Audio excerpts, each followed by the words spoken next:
Այժմ մեր տաղավարում վերլուծությունների ժամանակն է հարգելի հեռուստադիտողներ եւ այստեղ է Արմեն Չիբուխչյանը, բարև ձեզ Արմեն։ Բարև ձեզ։ Այսօր Զելենսկին հայտարարեց, որ արդեն վերադարձել են Մայամիից իր պատվիրակները, հանդիպումը տեղի է ունեցել Միացյալ Նահանգներում եւ ինքը արդեն մոտավորապես գիտե, թե ինչ է ներկայացվել, ինչ է մոտավորապես որոշվել, 20 կետերն են հատկապես քննվել եւ այդ 20 կետերին եկեք անդրադառնանք նաեւ մեր հեռուստադիտողների համար։ Ուրեմն տեսեք։ Ուրեմն անդրադառնանք հետևյալ հանգամանքին։ Նախ Կիրիլ Դմիտրիևը գնացել է Մոսկվա զեկուցելու բունկերայինին։ Այդ 20 կետերը տարել է Իրան։ Զելենսկին հետաքրքիր քայլ արեց շատ, նախ ուրեմն երկու ակնհայտ հարց կա, որի շուրջ համաձայնեցված չէր փաստորեն։ Մնացած բոլոր հարցերը, բարդ հարցերը կարողացել ես ուղղակի ապշած եմ ուկրաինական դիվանագիտության վրա, իհարկե եվրոպացիներն էլ միացել իրենց շահերել օգնել են, բայց այն ինչ որ կարողացավ այս փաստաթղթի հետ անել Ուկրաինան, դա ուղղակի ֆանտաստիկ է, որտեվ այդ որ ասում եմ միջազգային մամուլը ասում էր, անգամ տողեր են թարգմանը, որը անգլերենի բնական անգլերենի չի պատկանում, այսինքն երևում է, որ ռուսերենից թարգմանած բառակապակցությունները, այսինքն այդ 28 կետը բունկերայինը գրել էր, տվել էր, որ փաթաթեն Ուկրաինայի վզին, բայց հետաքրքիր մի բան տեղի ունեցավ, ինձ մոտ թեթև հույս ծագեց, երբ որ Լինսի Գրեմը նորից բարձրացրեց Ռուսաստանին ահաբեկիչ պետություն դարձնելու ուրեմն քննարկումը, որպեսզի օրենք ընդունեն եւ կոչ արեց, որպեսզի մի քանի օր առաջ այս շաբաթ որ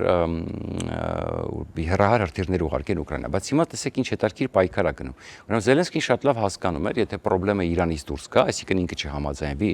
չհամաձայնեցնեն, կստացվի այնպես, որ եթե ինքը չհամաձայնեցնի, կստացվի այնպես, որ ինքն է մեղավոր եւ Թրամփը իր դեմ կաշխատի ուրեմն այս պարագայում,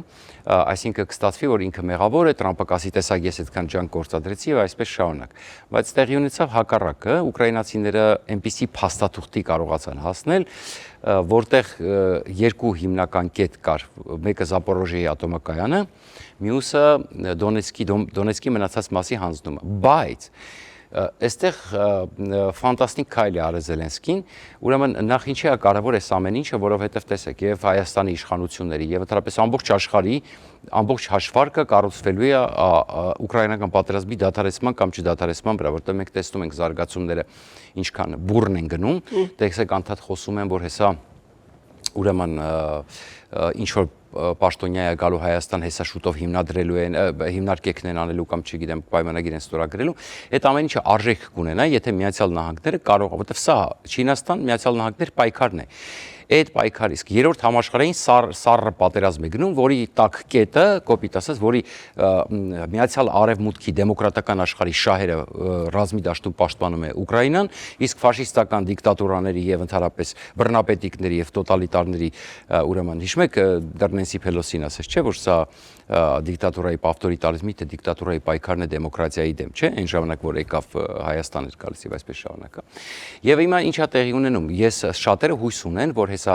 հատկապես արանքում ցանկացող մնացողները, որ հեսա Թրամփն ու Պուտինը իրար հետ կպայմանավորվեն ու էլ կիսելու բաժանելու խնդիր չի առաջանա, կարելի է հաշտ ու համերաշխ ապրել ամեն մեկը ամեն էլիտա նստիր բիզնես շահերից ելնելով, բայց այստեղ հետաքրքրական մի հանգամանք է տեղի ունենում, որ ըստ էության պայմանագիրը կարծես թե ամերիկացիներից համաձայնեցվեց, Զապորոժիեի ատոմակայանի մասով Զելենսկին ասում է, ինչու պետք է, այստեղ սուվերենության հարց կա։ Օրինակ, սա գողության նման է։ Պատկերացրեք, Զելենսկին չի ճանաչելու միջազգային իրավունքով Ռուսաստանի տարածքը։ Դա համարելու է ուկրաինացիները համարել են, որ դա իրենց տարածքն է, չէ՞։ Հիմա ուշադրություն դարձրեք, Ամերիկան առաջարկում էր 3 մասի բաժանել հոսանքը, որտեղ դա Եվրոպայի ամենամեծ ատոմակայանն է։ 33 այդպես շարունակ, ամերիկացիները ստանում են 33 հոսանքի, ռուսները եւ ուկրաինացիները։ Զելենսկին ասում է, որ ուրախությունից պետք է Ռուսաստանը ստանա այդ 33-ը, որովհետեւ այս պարագայում նշանակում է, ես չեմ կարող դրա տակ ստորագրել, որովհետեւ ստացվում է, որ ես, այսինքն տրամաբանական է, չէ, որ ես ինչ որ մի բան ծրի տալիս եմ, դա սուվերենությանը դեմ է, ես չեմ կարող այդպիսի Ուկրաինայի ժողովրդի սեփականությունը, կոպիտ ասած, նվիրել ինչ որ մեկին։ Չէ, այստեղ նաև իմ խորը համոզմամբ այստեղ նաև լրջագույն խնդիր կա սահմանադրության եւ մնացած բաների հետ կապված, հա, որտեղ ագրեսորը Ոնց որ հողերը այդպես են։ Այո, գիտեք ինչ հայտարարքի, ստացվում է որ ագրեսորը հատուկ է այդպիսի բաներ անում, որ վաղը մյուսը ասի, տես դու ես ճանաչի, եթե դու սա ճանաչել ես, կոպիտ օրինակ եմ բերում, ուրեմն դու համաձայն ես, ուրեմն սա իմն է եւ այսպես շարունակ, հա։ Եվ որպեսզի այդպիսի բան չլինի, դրա համար Զելենսկին ասում է, ես առաջարկել եմ 50% տողբերսն ամերիկացիները հոսանքի կառավարվելու ամերիկացիների կողմից, 50% Ուկրաինայի կողմից։ Շատ հետաքրքիր ձևակերպում արվե եւ այստեղ զարմանալի որ հետաքրքիր պրինցիպալ հարց է սա եւ հաջորդը ինչպես է կարծես թե Զելենսկին դուրս եկել տակից ամենաբարդ հարցի տարածքների հանձնման։ Ուրեմն ինչա որոշվում, տեսեք Ուրեմն, դե որոշվել էր, որ պետքա Դոնեցկում ազատ տնտեսական գոտի ստեղծվի, ճիշտ է, բոլոր առևտուր անեն եւ այլն, այսպես օգուտներ, այսպես շարունակ։ Ուրեմն ինչ ասում Զելենսկին, ասում է, եթե մենք մնում ենք այն տարածքների վրա, որտեղ մենք կանգնած ենք, ուրեմն այդ դեպքում խնդիր չկա, ինչ տնտեսական գոտի ուզում եք, այսինքն կանգնում է պատերազմ այնտեղ, սառեցվում է ստեղծում եք ինչ եք անում լավ է։ Երկրորդը, ուրեմն, եթե տարածքների փոփոխություն է տեղի ունենում, ուրեմն ոչ մի ազատ կոպիտ ասած հասկացնում է, ոչ մի ազատ տնտեսական գոտու մասին խոսք լինել չի կարող, ուրեմն այդ պարագայում գնում ենք ընդհանուր քվեարկության փաստաթղթի, այսինքն ամբողջ այս փաստաթուղթն ենք դնում քվեարկության, սահմանադրության հանրաքվեի, որպեսզի ժողովուրդը հաստատի, ես իրավունք ունեմ այդ տարածքը տալու, թե չունեմ այդ տարածքը իրավունք տալու։ Այդ ժամանակ էլ գիտեք ինչ է ստացվում, եթե դու դնում ես քվեարկության, իմանալով մի փոքր ուկրաինական իրականությունը, հենց հիմա Ուկրաինայում այնպեսի ժողովրդավարություն է, որ Ռուսաստանը չի երազել, հենց հիմա ուկրաինական դաշտի եթե հետևում եք, ամեն օր այնպիսի դեբատներ, այնպիսի քննադատություն է, կոպիտ ասած, հա, բուրըն է, իրականում գնալով ավելի ակտիվանում է այդ քաղաքական մրցակցությունը, որ ես եւ բացի դրանից ժողովուրդը շատ վատ է վերաբերվում ուղղակի Դոնեցկի տալու գաղափարը, որովհետեւ իրենք համարում են եւս 3 տարի թողան, եւս 1.5 միլիոն մարդ կկորցնեն, այդ դեպքում կարող ընդհանրապես կորցնեն պատերազմը շարունակելու ունակությունը, որովհետեւ մենք տեսնում ենք տնտեսական վիճակը Ռուսաստանի, մենք տեսնում ենք, որ արդեն դժվար է վճարումները կատարել, նորից մարդկանց հավաքել, իդեպ արդեն քանի որ բավականին լավ ուկրաինացիները կարողացան տարածել ինչ է լինում պատերազմում գնացողների հետ եւ արդեն շատերի մոտ տեղահաս է, հիմնական ալկոհոլիկները ասում է ուրեմն եւ ֆաշիստները արդեն զոհվել են, հիմա մնացել են մարդիկ, ովքեր այսինքն այն մարդիկ, ովքեր ոչ փողի համար են ուզում մեռնեն, ոչ էլ կամ ֆաշիստ են վախենում են, հա, կոպիտ ասած, կամ պատրաստ չեն դրան։ Այսինքն այն մասսան, որ կարողացան ուտիլիզացնել ուտիլիզացրեցին։ Այո, հիմա խնդիրը որն է, հիմա գիտեք ինչ են անում, գործ են սարքում։ Ուրեմն ես անձամբ ձեզ ասեմ մի քանի դրվագ, օրինակ, Ուզբեկստանի քաղաքացու մեքենան կանգնեցրել են, ես ձեզ ասում եմ փաստեր։ Ուզբեկստանի քաղաքացու մեքենան կանգնեցրել են։ Այո, Ուզբեկստանի քաղաքացի է։ Պայուսակա ունեցել, ասել է, շինարար է, ինչ է, այսպիսի բան, ասել է իմ գործիքներն են, իմ ապրանքներն են անձամբ, բան մի արեք, ձեռքը մցրել է ասես պայուսակի մեջ, հանել է թմրանյութ։ Տարել են 6 օրվա մեջ, այդպիսի բան գոյություն չունի, 6 օրվա մեջ դատավարություն են կազմակերպել եւ դատավորը sense բաներ գոյություն չունի, առաջարկել ասել ուզում ես գնաս պատերազմ մեղքես 10 տարով կդատեմ։ Դուք պատկերացրեք ինչ է կատարվում։ Եվ սա նորից ասում մեր հայերի համար, ովքեր որ մտածում են թե իրենք տենց ապահովագրված են, որովհետեւ Ռուսաստանում իրանք չեն իմանալու այս դեպքերի մասին, իրանք մեզնից միայն կարող են իմանալ։ Ռուսաստանը փակում է սա, խափում է իրանք, այդ տոտալիտար։ Եւ որպեսզի հասկանաք եւ բազմաթիվ վիդեոներ կա ոնց են հայ տղաներին Երևանից գնացած կպնում ոստիկանները անիմաստ, այսինքն հասկանաք ու ես չեմ տանում են բանտում այնպիսի ստորացումներ են իրականացնում որ մարդը ճարահայցալ գնում է ուրեմն դրա համար սա արդեն դժվարություններ է առաջացնում Պուտինի մոտ որտեղ մարդիկ հրաժարվում են ինքնակամ գնալ անգամ փողի համար գնացողներն են պակասել ել չեմ ասում որ արդեն փողն էլ է պակասել երկրորդ մասում շարունակությունը կասեմ գնում ենք գովազդային դադարի Դեռ չգիտեք, թե ինչպես կարող եք դիտել սիրված սերիալները առաջինը և դիտել այն որակով ու ամենուր։ Ինչպես բաժանորդագրվել Armflix հայկական էքսկլյուզիվ կինոպլատֆորմին։ Հետևեք մի քանի պարզ քայլերի և ստացեք հասանելիություն առաջինը դիտելու Armflix-ի բազմաժանր հայկական կինոարտադրանքը։ Քայլ առաջին, մուտք եք գործում armflix.com։ Քայլ երկրորդ, սեղմում եք բաժանորդագրվել կոճակը։ Քայլ երրորդ, ընտրում եք ձեզ համար ցանկալի բաժանորդագրման տարբերակը։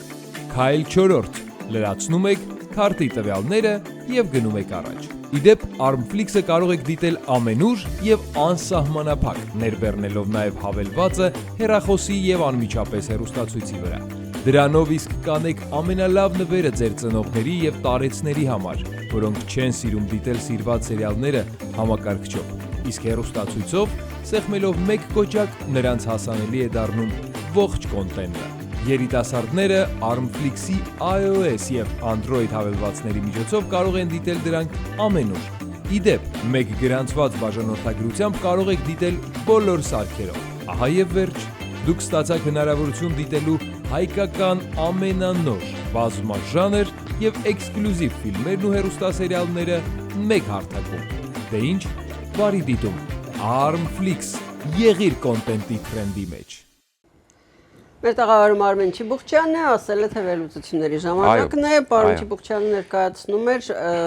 20 կետանոց, որը շատ կարևոր է նաև մեծ համար, բոլորիս ամբողջ աշխարհի համար։ Սա մեծ հակամարտության, այսինքն աշխարհը տաքապահում եւ ցանկացած պահի ինչքան էս հակամարտությունը մնա, այնքան պայթյունների վտանգը շատանալու է։ Եվ միակ տարբերակը, որ դիկտատորները կհանգստանան, Հայաստանի համար էլ ավելի իրոք խաղաղություն կլինի, ավելի ապահով ապագա, դա Ուկրաինայի հաղթանակն է։ Ես չեմ ասում տարածքները ամբողջությամբ վերականգնեն, այս փուլում այդ մասին չի։ Դա ամուր անվտանգային երաշխիքներ է։ Հիմա կարևոր մի քանի կետերով անցնենք, որը կհիշեմ, որպեսզի հասկանալի դառնա։ Ուրեմն նախ Զելենսկին կարողացել է ազատվել, որ Ուկրաինան իրավունք չունի մտնել ՆԱՏՕ կետից, ինչու, որովհետև դա սկզբունքային է, Զելենսկին չի ուզում որևէ գրամ սուվերենիտետից ուրեմն հրաժարվի։ Այսինքն, որտեվ եթե դու հրաժարվում ես, որ դու պետք է ասում ես ես սահմանափակում եմ իմ ՆԱՏՕ մտնելը, նշանակում է դու սուվերենիտետից Ռուսաստանի պահանջով քո սուվերենիտետը պակասեցնում ես, ինքնիշխանությունը։ Հետևաբար հանվել է այդ կետը եւ ասել է դա պետք է, այսինքն ասել է, եթե ուզում եք չմտնենք մենք ՆԱՏՕ, մյուս երկրները թող պայմանավորվեն։ Մենք դրա տակ չենք ստորագրելու։ Այսինքն ՆԱՏՕ-ի անգամ երկրներից է կախված, հա։ Գնացեք իրանց հետ խոսացեք։ Թող իրանք վերցնեն պարտականություն, որ մեզ չեն վերցնելու, բայց ես իմ սուվերենիտետից չեմ հրաժարվելու։ Սա էլ է կարևոր կետ։ Հաջորդ կետը ուրեմն անվտանգության երաշխիքներն է։ Ուրեմն հետաքրքրական բան է կատարվում։ ՆԱՏՕ-ի 5-րդ կետի նման բան են ստեղծում, որ պատերազմ, եթե հանկարծ Ռուսաստանը հարձակվի, քանի որ տեսեք, Ռուսաստանը որպես այդպիսին, ուրեմն ընդհանրապես ինքը ամենասարսափելին իր համար անվտանգության ամուր երաշխիքներ են, դրա համար հետևյալ բանն է ստեղծվել։ Մի հատ Ամերիկա Ուկրաինա առանձին անվտանգության երաշխիքներ է ստեղծվել։ Մի հատ Ամերիկա, Եվրոպա, Ուկրաինա կամ Եվրոպա, Ուկրաինա, այնտեղ կարան միանան, կարան չմիանան, բայց միևնույնն է, քանի որ այդ երկուսը պետք է իրար հետ համակցված լինեն, դրա համար Ամերիկա, Եվրոպա, Ուկրաինա անվտանգության ֆորմատ է ստեղծվել, շատ կարևոր է։ Մի հատ առանձին տնտեսական բան է ստեղծվել։ Դուք հիշում եք, այնտեղ խոսվում էր սառեցված ակտիվ, մառեցված ակտիվ, սառեցված ակտիվ մակտիվ էլ չկա։ Մեծ հաշվով Ուկրաինան ասել է դա շատ քիչ է եւ հիմա ֆոնդեր է ստեղծվելու հատուկ, որտեղ Ուկրաինայի համար պետք է $800 միլիարդ փող հավաքվի։ $800 միլիարդ, այսինքն երկարաժամկետ, չէ, $800 միլիարդ մասին է խոսքը, այսինքն հետագայի համար, վերականգնման Ուկրաինայի համար, հա։ Եվ բացի դրանից այնպես է ձևակերպված բանակի հարցը, որ Ուկրաինան պետք է 800,000-անոց բանակ ունենա։ Եվ այնպես է ձևակերպված, որ Ուկրաինան ինքն է որոշել, որ ինքը 800,000-ից ավել չէ, այսինքն այդ պայմանագրով Ուկրաինան ունենալու է 800,000-անոց բանակ, բայց ուրեմն նու այնպես արված, որ ինչ որ թե ասենք թեթև զիջում առուստերին, բայց պատերազմից առաջ ուկրաինական բանակը 200,000 էր, որովհետեւ դուք պատկերացնեք 800,000-ից կանոնավոր բանակ Թուրքիայից շատ բանակ է, հասկանում եք, որովհետեւ պատկերացնեք ինչ է կատարվել։ Ես վստահ եմ, որ բունկերայինը սա չի ստորագրելու, հատկապես որ Սոլովյով կոչվածը երեք ոռնում էր մի հետարքիր բան, ասում է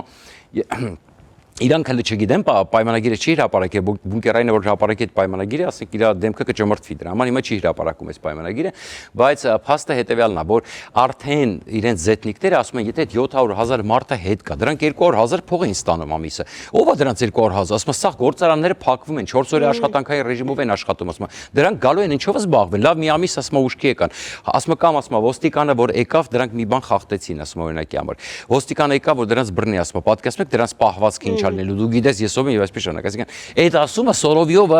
Սոլովյովն է բարձրաձայնում եւ ասում է որ պետք չի որ դրանք հետ գան։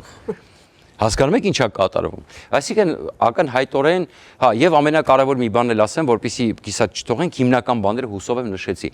Լեզվի հարցը հիշում եք այդ ֆաշիստը ասում էր Ուկրաինայում լեզուն չգիտեմ Ուկրաինայի 50%-ը ռուսերեն խոսում, բայց ինքն հենց արեց, հա, հենց արեց ոչ բան, ինքան անիմաստ սուտ խոսեց, այո, սուտ խոսեց, Ուկրաինայում միջի հիմա ռուսերեն խոսածող կա, ոչ մեկ ոչ բան չի ասում։ Հիմա տեսեք, բայց հիմա սարքեցին, որ Ռուսաստանը եւ Ուկրաինան պարտավորվում են հարգել կրոնական ազատությունները, Եվրամիության սկզբունքներին համապատասխան, մշակութային լեզվի եւ այսպես շարունակ։ Ռուսաստանում կա տարբեր հաշվարկներով 3-ից 11 միլիոն ուկրաինական համայնք։ Նայած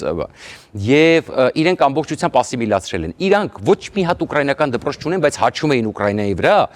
ասենք որի ազգանուն նայում ես օյով է վերջանում կամ բան, նայում եք ինչքան ռուս ուկրաինացի կա։ Բոլորին ասիմիլացրել են, բոլորին ռուս են սարքել եւ այդ ոչնչությունը Ուկրաինային ասում է դու ռուսերենը բան ես անում, հա, եւ այսպես շարունակ։ Հիմա հետաքրքիր մի բան հայլ արեց Զելենսկին, այսինքն տեսեք,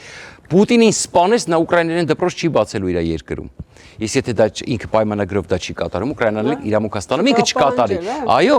եւ հետաքրքիր բան է տեղի ունենում, չգիտեմ, շատ հետաքրքիր է, մի բանն է վատ, որ ցավոք սրտի ուկրաինացիներն էլ են զոհվում, այնպես չի մենակ ռուսներն են։ Հա, այդ պատերազմում բանանում, ամեն մի հա զոհված ուկրաինացին դա, չգիտեմ, շատ թանկ կորուստ է Ուկրաինայի համար, հետեւաբար եւ մի բան, որ աշխարհի լարվածությունը շարունակելու է մնալ, մենք շատ կուզենենք, որ դա հաղթանակը շուտ տեղի ունենա, այսինքն Ուկրաինան պահպաներ անկախությունը, մտներ Եվրամիությունի դեպ պետք է կա շատ կարեւոր, որ ասենք անվտանգության երաշխիքները, որ խաղաղվեր աշխարհը հանգստանար, հա։ Բայց մենք առաջիկայում ցավոք սրտի ավելի դեռ պիտի սպասենք ինչպես դուք եք որտեւ այո, չի ընդունելու, ես 90, այսինքն 100% չասեմ 90%։ Եթե մեկ օրյա զինադադարը չընդունեց, ուրեմն դա հաստատ չի ընդունելու, այսօր Հռոմի Պապի առաջարկը չընդունեց։ Մեր ծրագիրը այսօր ասենք Merry Christmas բոլորին, լավագույն մաղթանքներով, ընտանիքներով, ուրեմն գեղեցիկ տոն եմ մաղթում եւ կհանդիպենք արդեն հաջորդ շաբաթ Սուրբ Ծննդյան երեկոն թող երջանկություն բերի բոլորի, թող ձեր բոլորի նվիրական երազանքները իրականանան։ Արուսը լավ ասում, ես դա չեմ կարող։ ARTN լուրերի հովանավորն է FIBI ընկերությունը։